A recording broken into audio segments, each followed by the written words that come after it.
What's going on, YouTube? So I'm going to dive right into the deathstalker. The two removable parts are the core and the back core. These are really hard to remove. The core breaks seemingly immediately as soon as it turns yellow. So if you're trying to ignore the frenzy meter by phasing him, I don't really think it's going to work, at least not consistently. Maybe with a dedicated team and enough practice, you can get it down. This boss is very fun and unique. The boss itself has a debuff, so I am running an overwhelming shield build with Kyle. The overwhelming shield build that I'm running with Kyle gives me about 31,000 shields. The reason that you want to run a lot of shields with this boss specifically is that the boss has a mechanic where if you get smacked by the flying skulls, you get a maximum HP debuff. I am Kyle, so, you know, I have to develop my resources.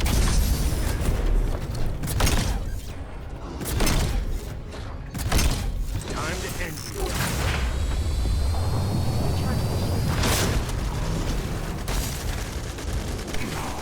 The rings are pretty much avoidable. You just have to jump. As you can see, each skull you get smacked by gives you a stack of debuff. This debuff does reduce your maximum hit points, and the only way to get rid of it is to stand on zones that the boss summons. Come on. Way past. You'll see whenever his frenzy meter is full, there is a mechanic. He summons down 5 statues that look like horseshoe crabs. These with the masks, you don't want them. They will kill you if you step inside of their ring. Well, maybe not kill you, but they do quite a bit of damage, as shown. Here I come.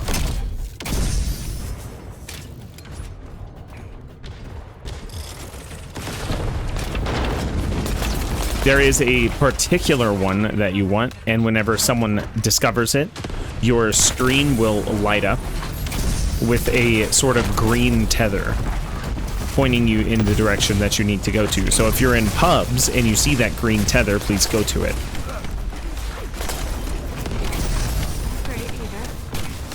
These green lines, or the green rings that spawn from flying skulls that come out of the deathstalker. There are 2 types of skulls in this state.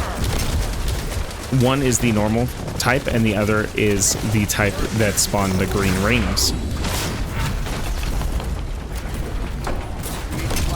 These clocks are what you need in order to get rid of the HP debuff that you receive inside of this match. Even if you don't have the debuff, I recommend going to the clocks. Otherwise, there's a pretty good chance of a team wipe.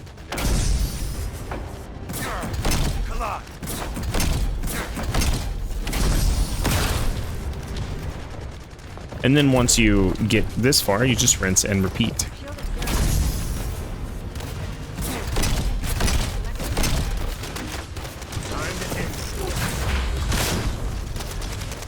You can really use any descendant for this fight. You do want a lot of DPS just to phase him quickly, but you also want some survivability, a controller, and a tank. Like I said, the best descendants are going to be the shield descendants, at least for tanking and controlling. So Haley is good here simply because of the DPS. You have a lot of options. If you're in pubs, you'll get farther if you are the tank, because getting a tank isn't always guaranteed, but really needing one is more important than having a 2 DPS.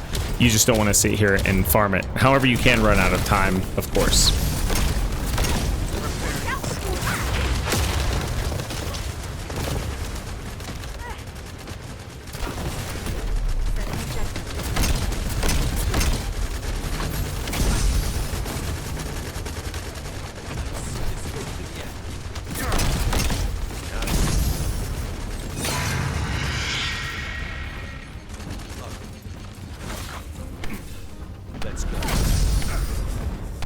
So once again, you look for this one.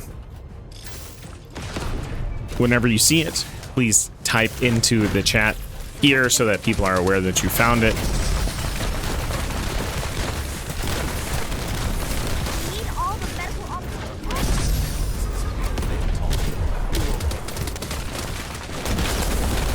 Like I said, a controller to handle all of the skulls is really good here.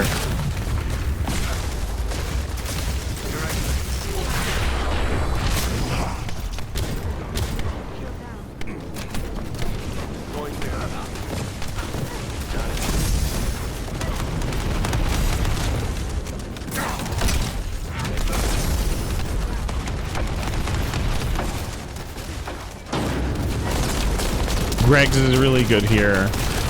Enduring Legacy is really good here. Normally you wouldn't want Greg's inside of Void Intercepts willy-nilly because of the enraged mechanic, but it's so hard to just not make him enraged to begin with. It's better to just throw all hope of not enraging him out the window and do it faster.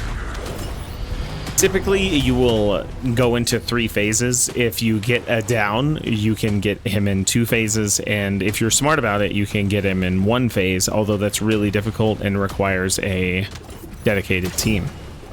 So that is the Deathstalker. If y'all have any specific questions, go ahead and ask them in the comments. I'll try to get to it if I can read it, if there's not too many, or maybe someone in the comments can help out. Check out my channel. If you like the way I do content, consider subscribing. I do a lot of testing on Twitch, so if you're interested in that, check the description. Y'all have a sick day and peace out.